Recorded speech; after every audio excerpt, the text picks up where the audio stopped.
If you've ever watched Squid Game, you know what happens.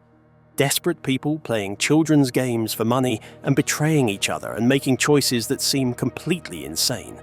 You watch it and think, I would never do that. Those people are just different from me. But scientists have been running experiments on ordinary people for decades, and what they discovered should make you very uncomfortable.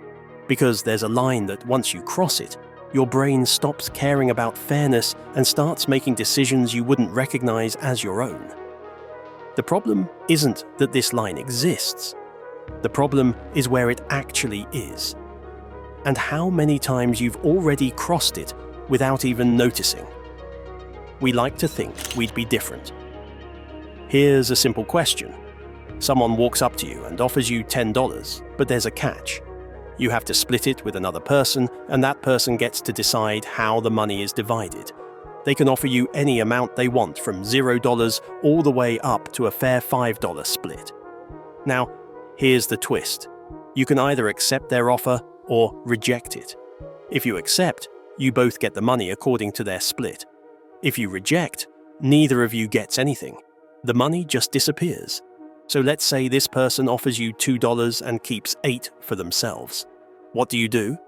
It's an unfair split for sure, but $2 is still $2, and that's better than nothing, right? Most people think they'd take the money because rejecting it means you walk away with $0, and the other person also gets $0, and what's the point of that? You're just punishing yourself. This is called the ultimatum game, and it was first run by economists back in 1982 because they wanted to understand how people make decisions about fairness and money. The assumption was pretty straightforward. People are rational. People want to maximize their gain. So if you're offered any amount of money above $0, you should take it because something is always better than nothing. That's what the math says. That's what economic theory predicts. And that's not what happens at all. When scientists actually ran this experiment with real people and real money, they found that over half of all participants rejected offers where they'd receive less than 30% of the total. So in our $10 example, if you're offered $2, there's a better than 50% chance you'll tell them to keep it and walk away with nothing. And it gets even more extreme. When the offer drops below $1, over 90% of people reject it. They'd rather get nothing than accept what feels like an insult. This has been tested hundreds of times in dozens of countries, with people from all different backgrounds and cultures, and the result is always the same. People will punish unfairness, even when it costs them. Now you might be thinking, well, that makes sense, because fairness matters, and people have principles, and we don't want to reward bad behavior. And that's true. But here's what's interesting.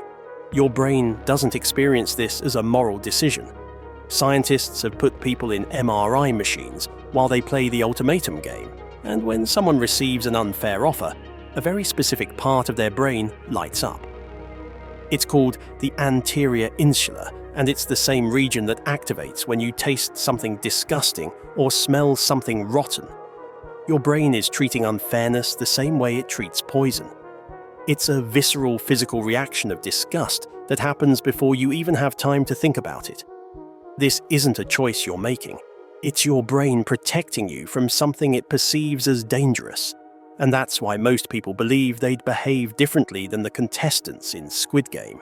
Because we trust that feeling of disgust. We trust our instinct to reject unfairness. We believe that our sense of right and wrong is strong enough to guide us through difficult situations. It's a comforting belief. The idea that character beats circumstance. That who you are matters more than the situation you're in. But that's only half the story. What happens when survival becomes the rule? Because here's what else scientists discovered. The ultimatum game works very differently depending on how much money is on the table. When the stakes are low, like splitting $10, people reject unfair offers all the time. But when you increase the amount of money, something changes. Researchers ran the same experiment in a poor village in Kenya, where the average person earned about $3 per day. They started with small amounts, just like the original experiment. And just like before, people rejected unfair offers at the same rate as Americans and Europeans. The disgust response was universal. Offer someone 20% of a small pot and they tell you to keep it. But then the researchers did something different. They scaled it up. They offered amounts equal to 1 week's wages, then 1 month's wages. Then they pushed it even further and offered amounts equal to 3 full months of salary. And this is where everything changed. When 3 months of income was on the line, suddenly that unfair split didn't feel so unfair anymore. People who had rejected $2 out of 10 were now accepting offers that gave them only 20% of a much larger sum, because 20% of 3 months' salary is still more money than they'd see in weeks of regular work. The rational part of their brain started doing the math, and the disgust response got quieter and quieter until it basically disappeared. The disgust was still there in the background. When scientists measured brain activity during these high-stakes games, the anterior insula still lit up when people saw an unfair offer. That visceral reaction to unfairness didn't go away, but another part of the brain started competing for control. The prefrontal cortex, the part responsible for logical decision-making and survival planning, started overriding the disgust response. And the higher the stakes got, the more often logic won the fight. And here's what makes this even more interesting. The researchers didn't just measure acceptance rates. They also tracked how long it took people to make their decision. When the stakes were low and people rejected unfair offers, the decision was almost instant. Less than a second. That's the disgust response doing its job. But when the stakes were high and people accepted unfair offers, they took longer, sometimes several seconds. You could see them fighting with themselves. The disgust was still there, telling them this is wrong, reject it. But the survival system was running calculations saying, but if you reject this, you lose 3 months of income, your family doesn't eat, you can't pay rent. And eventually, after that internal struggle, survival won. Not because the person wanted it to win, but because the brain is designed to prioritize staying alive over staying principled. This is a critical discovery because it means your sense of fairness isn't actually a fixed personality trait. It's not something you either have or don't have. It's a system in your brain that can be turned up or turned down depending on what else is happening. When the stakes are low, and you can afford to reject unfairness, the disgust system runs the show. But when the stakes get high enough that rejecting the offer has serious consequences, a different system takes over and rewrites the rules. And this is exactly what Squid Game is designed to exploit. The games aren't testing your morals. They're not separating good people from bad people. They're pushing the stakes so high that everyone's brain switches into survival mode. And in survival mode, fairness stops being the priority. Getting the money becomes the priority. Staying alive becomes the priority. Making it to the next round becomes the priority. It's not that people become evil or selfish or morally corrupt when they're under pressure. It's that your brain has 2 completely different systems for making decisions, and which system is in control depends entirely on what's at stake. When survival is on the line, the part of your brain that cares about fairness gets overruled by the part that cares about staying alive. And once that switch flips, you start making decisions that look insane from the outside, but feel completely rational from the inside. This explains so much of what happens in Squid Game, why players form alliances and then betray them, why people who seemed kind and cooperative suddenly turn ruthless, why the same person who shares their food in one scene will push someone off a platform in the next. They're not bad people. They're people whose brains have switched modes. And once you understand that the switch exists and that it can be triggered by pushing stakes high enough, the show stops looking like fantasy and starts looking like a very accurate psychological experiment. Scientists have seen this before. The ultimatum game isn't the only experiment that shows this pattern. Scientists have been studying how people behave under pressure for decades, and the results are pretty consistent. Put people in the right situation, with the right incentives, and you can predict their behavior with surprising accuracy. There's another famous experiment called the public goods game. Here's how it works. You put a group of people in a room and give each person some money. They can choose to keep their money or contribute it to a group fund.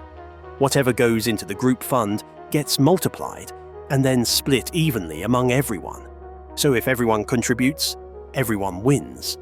But if you keep your money while everyone else contributes, you get the biggest payout because you keep your share, plus you get a cut of the multiplied group fund. It's the free rider problem, and it happens every single time. At first, people cooperate. They contribute to the group fund because it feels like the right thing to do. But as soon as one person starts keeping their money, cooperation collapses. Other people see someone getting away with free riding, and they think, well, if they're not contributing, then why should I? And within a few rounds, almost everyone stops cooperating, and the whole system falls apart. This is what happens in Squid Game during the team games. At first, players try to work together because cooperation gives everyone a better chance of survival. But the moment someone realizes they can benefit by betraying the group, the whole dynamic shifts. Trust disappears. Cooperation becomes a liability. And everyone starts playing for themselves. Then there's the Stanford prison experiment from 1971. Researchers took ordinary college students and randomly assigned them to be either guards or prisoners in a fake prison. They didn't give them much instruction. They just said guards should maintain order and prisoners should follow the rules. And then they watched what happened. Within days, the guards became abusive. They started using psychological tactics to humiliate and control the prisoners. The prisoners became passive and depressed. Some had emotional breakdowns. The experiment was supposed to run for 2 weeks, but they had to shut it down after 6 days because the situation had gotten so out of control.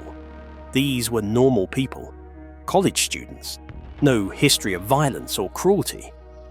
But when you put them in a system with clear power dynamics and unclear rules about how far they could go, they behaved in ways that shocked even the researchers running the study. The roles they were assigned became more powerful than their individual personalities. And then there's the Milgram experiment, also from the early 70s. People were told they were participating in a study about learning and memory.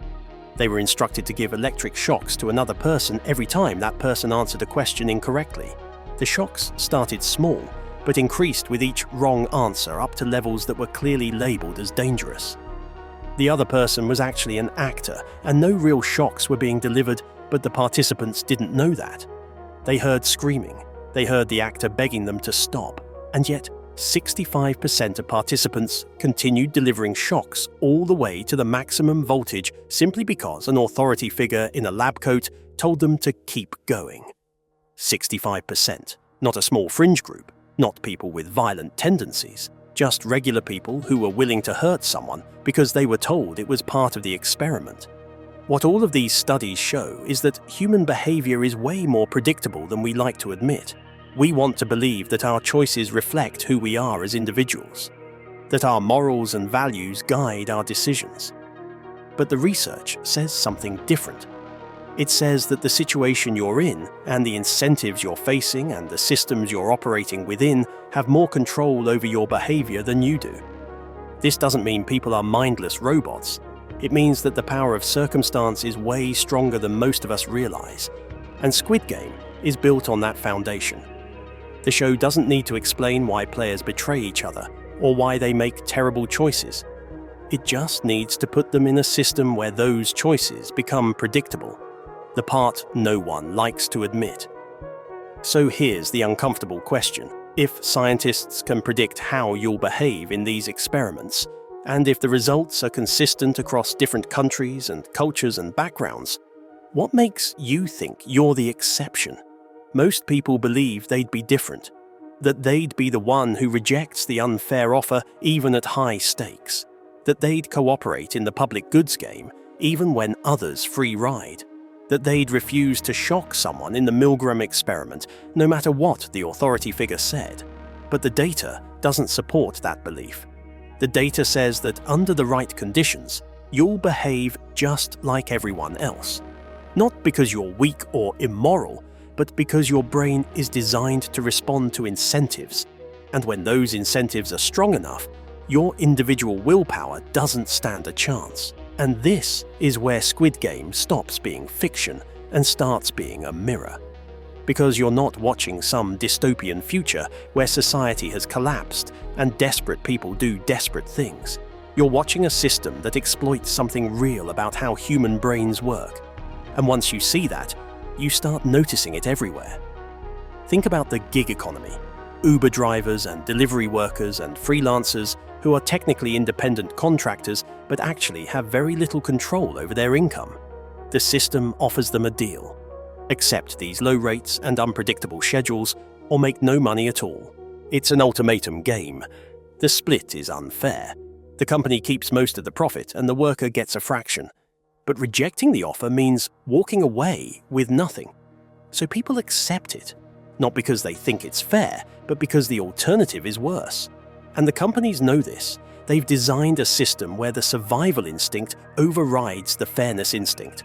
Or think about social media. You create content, and the platform decides how much attention you get. The split is wildly unfair.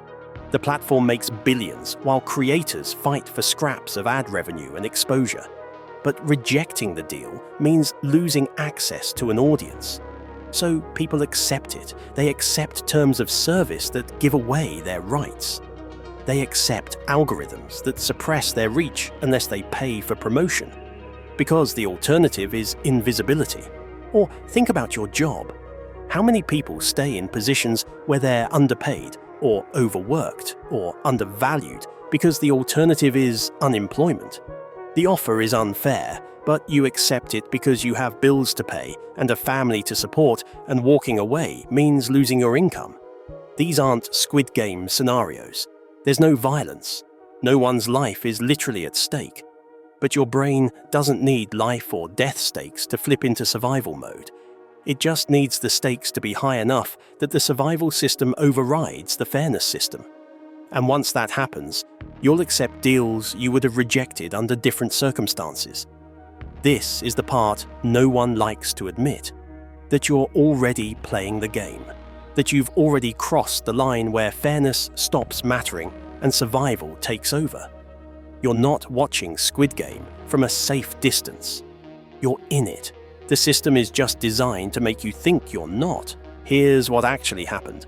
Scientists discovered that humans have a breaking point where fairness becomes negotiable. They found that breaking point by running simple experiments with money and watching how people's brains respond to unfair offers. And what they learned is that under the right conditions, almost everyone will accept a deal they know is wrong because the alternative feels worse. Squid Game didn't invent this dynamic. It just put it on screen in a way that makes it obvious.